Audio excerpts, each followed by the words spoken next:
अस्सलाम वालेकुम। मेरा नाम राफ़िया शौकत है और आज मैं आपको हेयर के अकॉर्डिंगली जो डिफ़रेंट डिज़ीज़ होती हैं, जो हमें विंटर्स के मौसम में या फिर हम लोगों को यूजुअली तौर पे देखने को मिलते हैं, उसके बारे में डिस्कस करूँगी। तो सबसे पहले आप ये बताएँ कि आपको आवाज़ आ रही है मेरी? वालेकुम सलाम, यस मैम आ रही है। ठीक है, स्क्रीन शो हो रही है आपको? Yes ma'am. ठीक है। तो बेसिकली जो सर्दियों के मौसम में हमें या यूजुअली तौर पे हम लोगों को डिफरेंट डिज़ीज़ दिखने को मिलते हैं या कॉमन कॉजेज़ होते हैं वो, तो हमें डैंड्रफ हेयर लॉस और जो है ग्रे हेयर्स और इस तरह से डिफरेंट इश्यूज़ जो हम लोगों को दिखने को मिलते हैं, ठीक है? और आज सबसे पहले हम लोग डैंड्रफ के बारे में बात करेंगे कि जो कॉमनली हमारे जो हेयर्स में पाया जाता है और जो मोस्टली तौर पे जो हेयर लॉस का भी ये इश्यू बनता है। तो इससे जो हेयर लॉस की कॉजेज़ भी बनती हैं, ठीक है? तो सबसे पहले हम इसके बारे में करेंगे कि डैंड्रफ क्या है और ये इसकी टाइप्स क्या हैं? या हमारे सर में अगर है तो वो किस टाइप का है ताकि हम उसको जान सकें और उसके अकॉर्डिंगली ही उसको ट्रीट कर सकें। तो यूजुअली तौर पे ये सर्दियों के मौसम में दिखने को मिलता है कि हमारे सर में जो स्कैल्प्स पे हैं, वो एक पतला-सा लेयर आ जाता है या जो स्किन के ऊपर व्हाइट स्केल्स जो दिखने को मिलता है।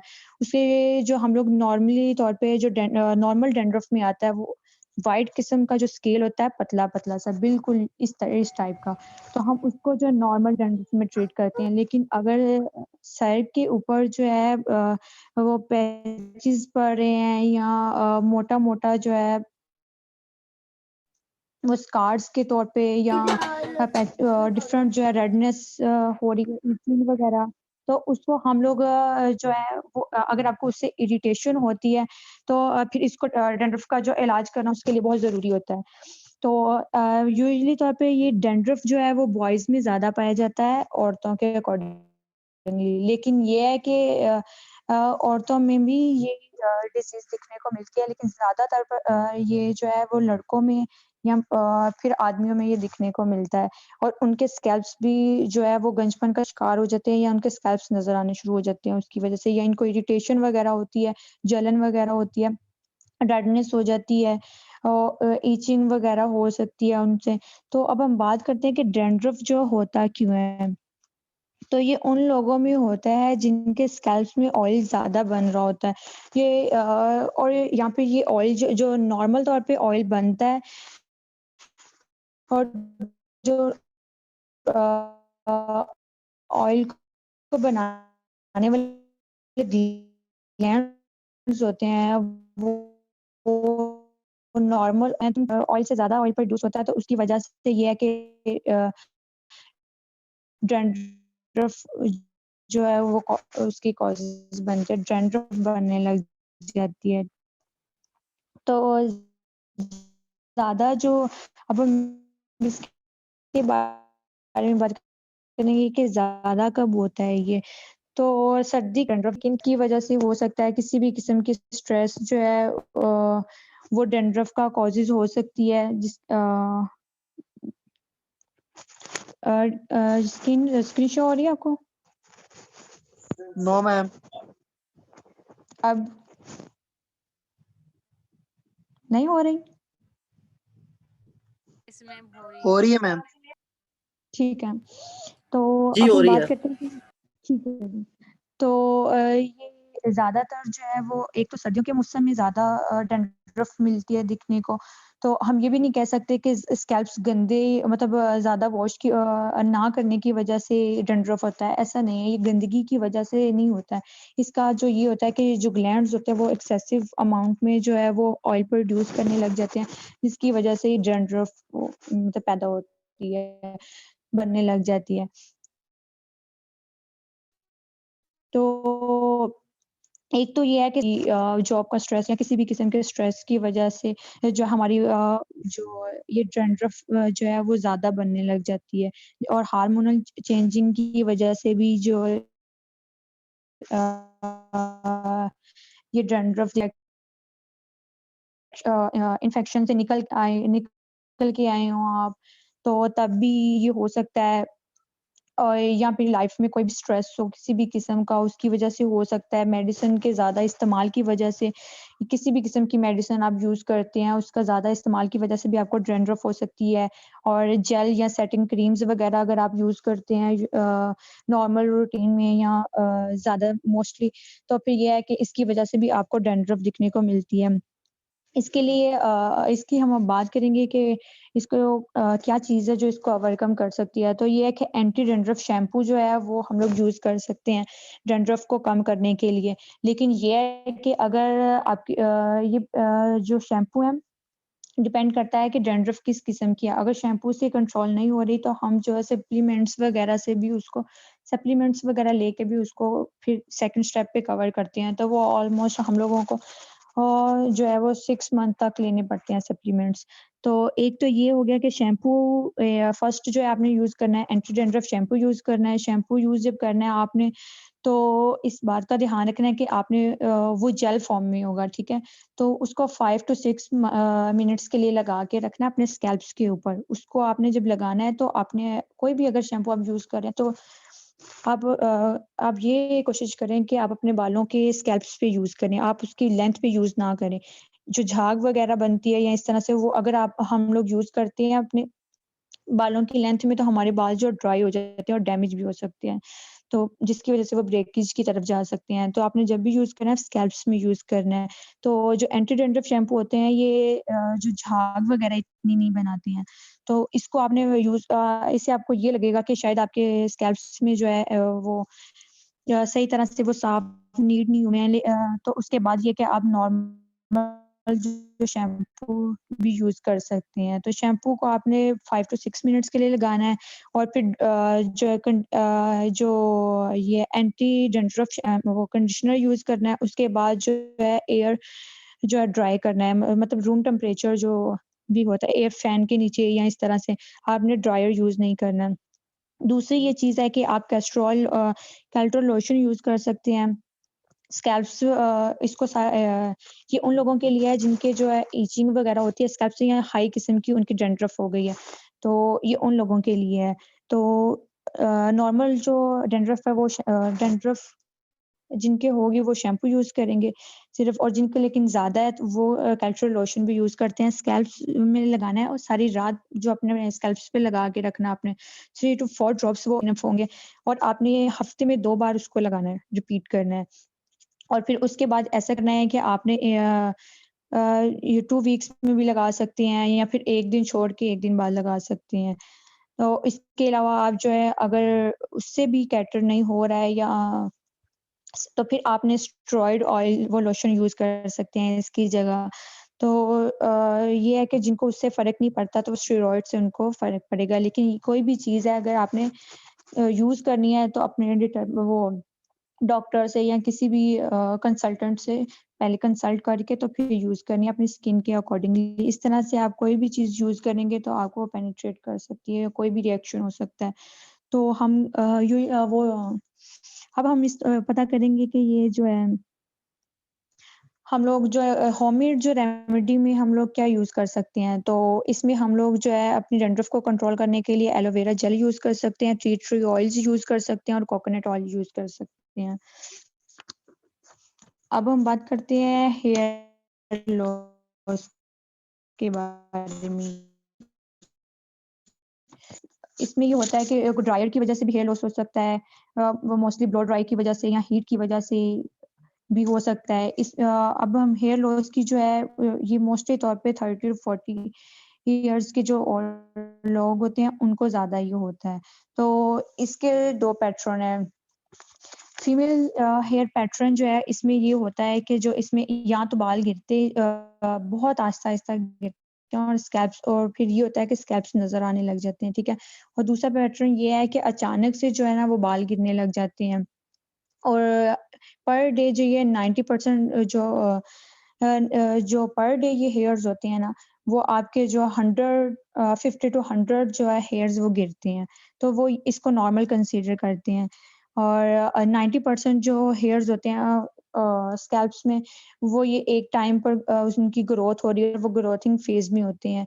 और जो 8 से 10% हमारे हेयर्स होते हैं वो रेस्टिंग फ़ेज़ में होते हैं, जिससे ये होता है कि वो कुछ देर के लिए रेस्टिंग फ़ेज़ में रहते हैं, उसके बाद जो है वो हमारे बाल जो हैं वो गिरने लग जाते हैं और हमें ऐसा लगता है कि हमारे बाल जो है ना गिर रहे हैं या अचानक से गिरने लग गए हैं। लेकिन ये है कि अगर आपके पर डे के अकॉर्डिंगली 60 टू 100 जो है वो भी बाल गिरते हैं, तो इसको नॉर्मल हम कंसीडर करते हैं। और ये यूजुअली तौर पे जो हेयर लॉस है वो स्ट्रेस की वज़ह से हो सकता है, टाइफाइड की वज़ह से हो सकता है और जो है डिलीवरी की वज़ह से हो सकता है। इस क्रैश डाइट की वज़ह से हो सकता है और इस तरह की जो मेडिसिन्स वग़ैरह का ज़्यादा इस्तेमाल की वज़ह से भी हो सकता है। एंटी डिप्रेशन जो है उसकी वज़ह से हो सकता है, एंटी डिप्रेशन मेडिसिन्स की वज़ह से हाइपरटेंशन्स की वज़ह से हो सकता है, रेटिनॉइड्स जो है मेडिसिन यूज़ करने की वज़ह से हो सकता है और जो ब्लड को पतला करती है, वो मेडिसिन यूज़ करने से भी हो सकता है। इसके अलावा ये है कि एंटीबायोटिक्स जो है वो यूज़ करने की वज़ह से भी हो सकता है और आयरन और ज़िंक की कमी की वज़ह से भी हमारे बाल गिरने लग जाते हैं। और जो हम लोग रेगुलर बेस पे ब्लो ड्राई यूज़ करते हैं, स्ट्रेटनर यूज़ करते हैं अ, तो उससे भी हमारे जो है बाल जो हैं वो गिरना शुरू हो जाते हैं। तो इससे ये है कि जब आपके हेयर फॉल हो रहा हो तो आप ब्लो ड्राई या स्ट्रेटनर वग़ैरह जो है वो या केराटिन ट्रीटमेंट वग़ैरह वो कुछ देर के लिए उसको ना करें, जब आपके हेयर फॉल जिस वक़्त आपको हेयर फॉल हो रहा हो। इससे ये होगा कि आपके जो बाल हैं वो आहिस्ता-आहिस्ता जो है वो बेहतर की तरफ फिर आएँगे। ये वो कॉज़ेज़ थे जिसकी वज़ह से हमारे जो बाल गिरते हैं। तो अब हम बात करते हैं कि हम इसको किस तरह से रोक सकते हैं। तो आपने जब भी शैम्पू यूज़ करना है तो सल्फ़र फ्री शैम्पू यूज़ करना है। वरना आपके जो डिटर्जेंट बेस्ड हैं, झाग बहुत ज़्यादा जो बनाते हैं शैम्पूज़, ये होगा कि आपके स्कैल्प्स को ड्राई कर देंगे और आपके बालों को भी जो है वो ड्राई कर देंगे। तो आपने सबसे पहले अपने बालों को गीला करना है। उसके बाद आपने अपने बालों की लेंथ में जो है वो शैम्पू यूज़ नहीं करना है, सिर्फ़ स्कैल्प्स में यूज़ करना है, उसको अच्छे से एमल्सिफ़ाई करके 2 से 3 मिनट के लिए, तो आपने उसको रिंस कर देना है कोल्ड वाटर से। और जो ब्लो ड्राई और स्ट्रेटनिंग वगैरह का आपने इस्तेमाल नहीं करना है और अगर जो है इसमें हेयर लॉस में हम सप्लीमेंट्स वगैरह भी यूज़ कर सकते हैं। सप्लीमेंट्स हम लोग जो है वो डर्मेटोलॉजिस्ट जो डर्मेटोलॉजिस्ट की कंसल्टेंट से हम लोग उसको यूज़ कर सकते हैं 3 टू 6 मंथ्स के लिए, वो कोर्स होता है।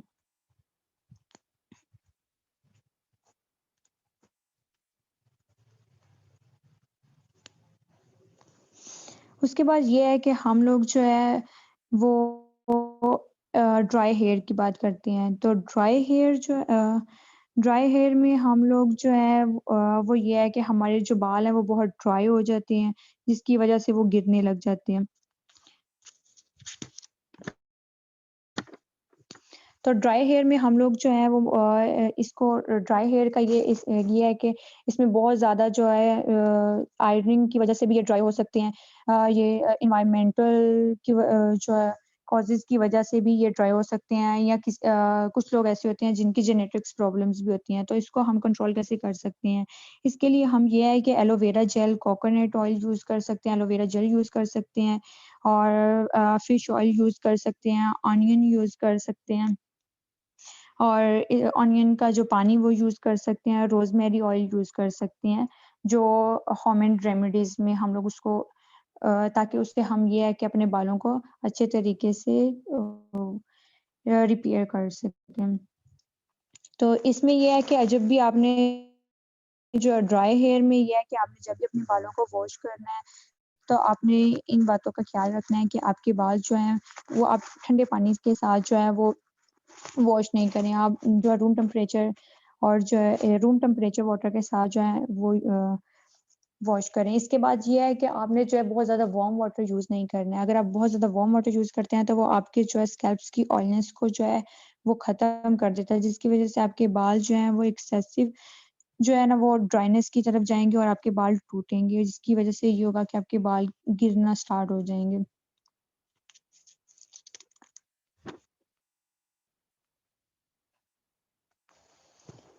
अब हम बात करेंगे कि जो हमारे एक्सपेक्टेंट्स इस पे बात करेंगे। तो ये है कि ये बहुत ज़्यादा ब्रशिंग की वजह से, एक्सेसिव पर्मिंग की वजह से जो हम जो हेयर पे पर्मिंग वगैरह करते हैं, कर्ल्स वगैरह करवा लेते हैं, उसकी वजह से भी हमारे जो है ये एक्सपेक्टेंट्स बनने शुरू हो जाते हैं।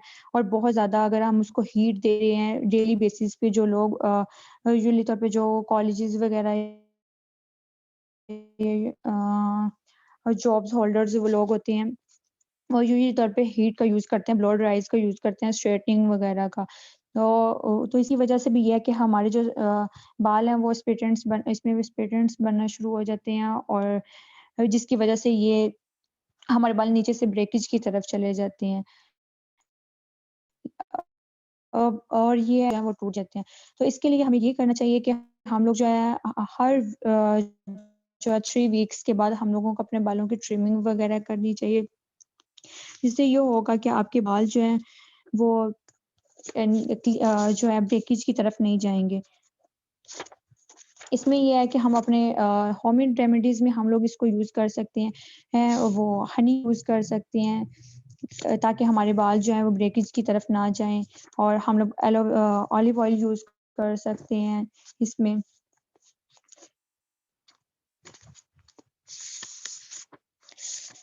Oily and greasy hairs. अब हम बात करते हैं ऑयली एंड ग्रेसी हेयर्स की। तो ऑयली एंड ग्रेसी हेयर्स में ये होता है कि जब हमारे स्कैल्प्स में जो है मौजूद ग्लैंड्स हैं वो ओवर टाइम वर्किंग करने लग जाते हैं, और जो नॉर्मल नेचुरल ऑयल होता है उससे ज़्यादा वो जो ऑयल है वो प्रोड्यूस होने लग जाता है, जिसकी वजह से हमारे जो बाल हैं वो ग्रीसी हो जाते हैं।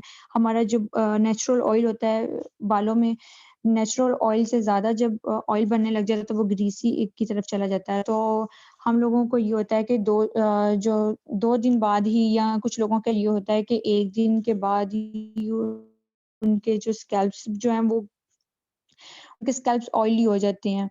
जिसकी वजह से ये है कि उनके बालों में बहुत ज़्यादा ऑयल आ जाता है, या उनको ग्रीसी से लगने लग जाते हैं।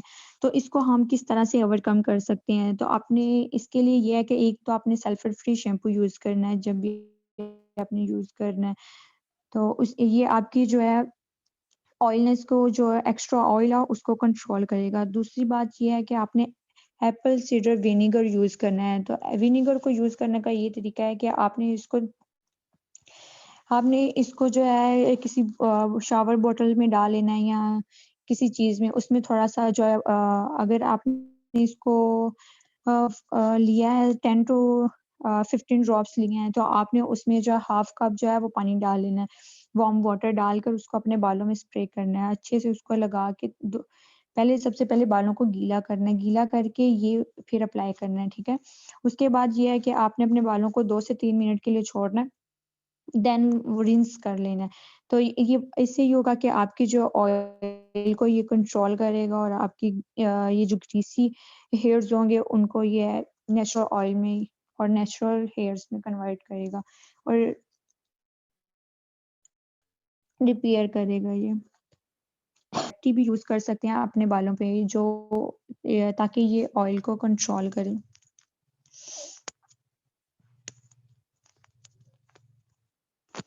ब्लैक टी यूज़ कर सकते हैं, और एलोवेरा जेल यूज़ कर सकते हैं हम, एग की यॉक कर सकते हैं, और हनी यूज़ कर सकते हैं इसके लिए हम लोग। तो इसमें ये है कि ऑयली हेयर में आपने ये देखना है कि आप जब शैम्पू कर रहे हैं तो उसको, जो भी शैम्पू यूज़ कर रहे हैं तो वो ऑयल को कंट्रोल करे। तो सबसे बेहतर ये है कि आप सल्फर फ्री शैम्पू यूज़ करें, या लॉरियल का भी सल्फर फ्री शैम्पू मिल जाता है, लॉरियल कंपनी का, या शॉर्ट्सकॉफ कंपनी का भी आप ले सकते हैं। अब हम बात करेंगे डल हेयर्स की, कि डल हेयर्स जो हैं वो क्यों होते हैं हमारे, और क्या रीज़न है डल हेयर्स की। तो डल हेयर्स जो है, इस पे ये बेसिकली डिफरेंट रीज़न की वज़ह से ये हमारे जो हेयर्स हैं वो डल हो सकते हैं, जिसकी वज़ह से ये होगा कि हमारे हेयर्स में जो है नेचुरल शाइन चली जाती है, और ये रूखे से बेजान से लगते हैं। बहुत ज़्यादा केमिकल यूज़ करने की वज़ह से भी हमारे हेयर्स जो हैं वो बहुत ज़्यादा केमिकल यूज़ करने की वज़ह से हमारे हेयर्स डल हो सकते हैं, और बहुत ज़्यादा हीट यूज़ करने की वज़ह से भी हमारे हेयर्स जो हैं वो डल हो सकते हैं। स्टाइलिंग करने की वजह से भी अगर हम अ अ मतलब रोज़मर्रा की वजह से भी हमारे हेयर्स जो हैं वो डल हो सकते हैं। और अगर हमारे हेयर्स जो हैं अगर हम कलर ट्रीटेड हैं या किसी और वे में हम बहुत ज़्यादा ब्लो ड्राई करते हैं या डैमेज हैं, तो उसकी वजह से भी हमारे जो हेयर्स हैं वो जो ये है कि डल हेयर की तरफ आ जाते हैं। और ये है कि नेचुरल जो एनवायरनमेंट में डस्ट की वजह से भी हमारे हेयर्स जो हैं वो डल हो सकते हैं। तो इसके लिए हमें ये है कि हम लोगों ने इसको मॉइस्चराइज़िंग शैम्पू जब भी यूज़ करना है तो मॉइस्चराइज़िंग शैम्पू यूज़ करना है और अपने कोल्ड वाटर से इसको रिंस करना है। अपने शैम्पू को 3 से 4 मिनट के लिए लगा के छोड़ देना है। अपने आप स्कैल्प्स में ही सिर्फ़ शैम्पू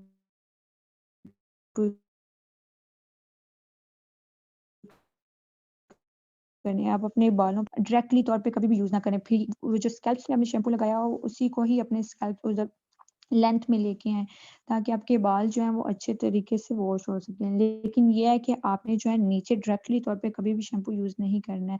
इसके बाद ये है कि आपने कोल्ड वाटर यूज़ करना है जब भी डल हेयर्स के लिए आपने जब भी वॉश करना है तो कोल्ड वाटर से ही करना है। और ब्लो ड्राई से जो है आपने उसके बाद ये है कि ब्लो ड्राई से आपने बालों को ड्राई नहीं करना है, फिंगर ड्राई भी नहीं करना है। आपने नेचुरल जो है फैन की एयर से या नेचुरल तौर पे जो है जैसे बाल हमारे ड्राई होते हैं उसी तरह से आपने इनको ड्राई करना है। अब हम बात करते हैं हीट डैमेज की वजह से, तो बहुत ज़्यादा हीट जो है हम लोग बहुत ज़्यादा हीट की वजह से भी हमारे बाल जो हैं वो डैमेज हो जाते हैं। जैसे ब्लो ड्राई की वजह से, आई रिंकल्स की वजह से हमारे बाल जो हैं वो डैमेज हो जाते हैं।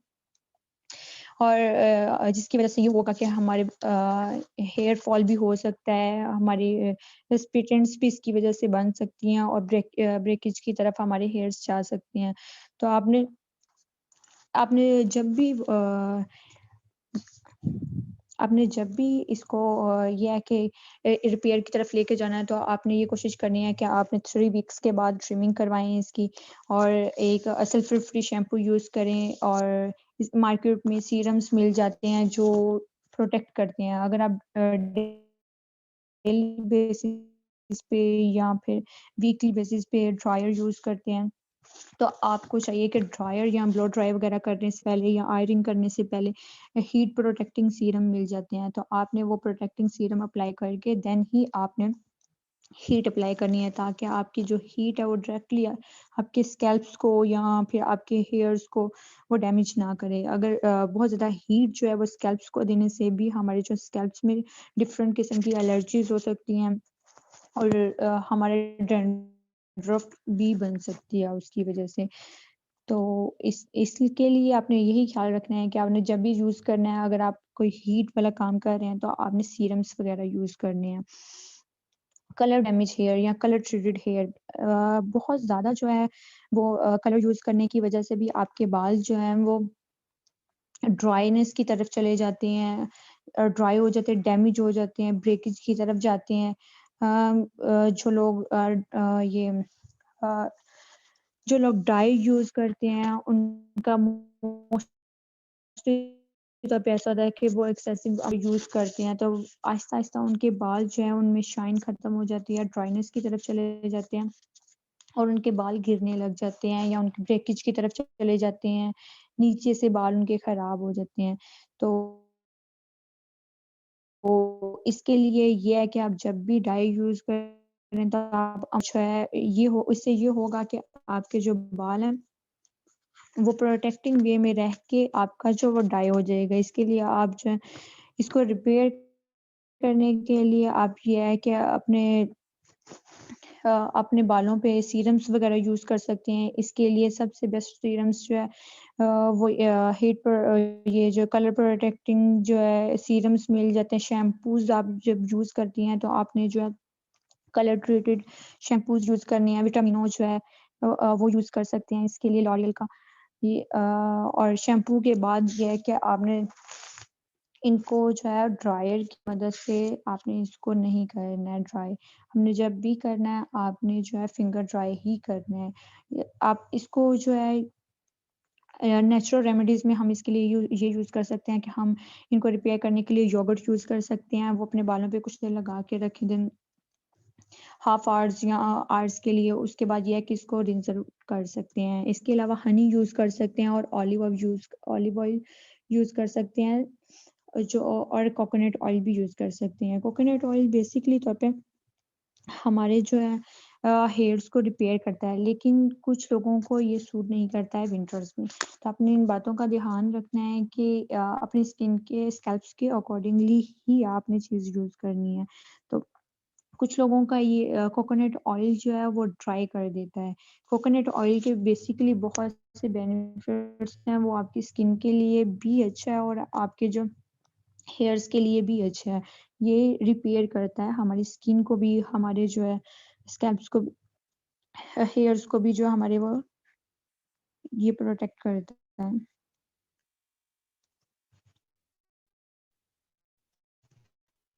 स्क्रीन शो हो रही है आपको?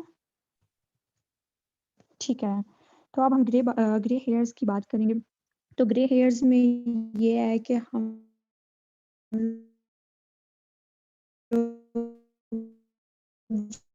जो मोस्टली लोगों की ग्रे हेयर्स हो जाते हैं। कुछ हम इसको कैसे ओवरकम कर सकते हैं? तो इसके लिए हम ये है कि ग्रे हेयर्स के लिए हम जो कोकोनट ऑयल है उसको जो है थोड़ा-सा गरम करें।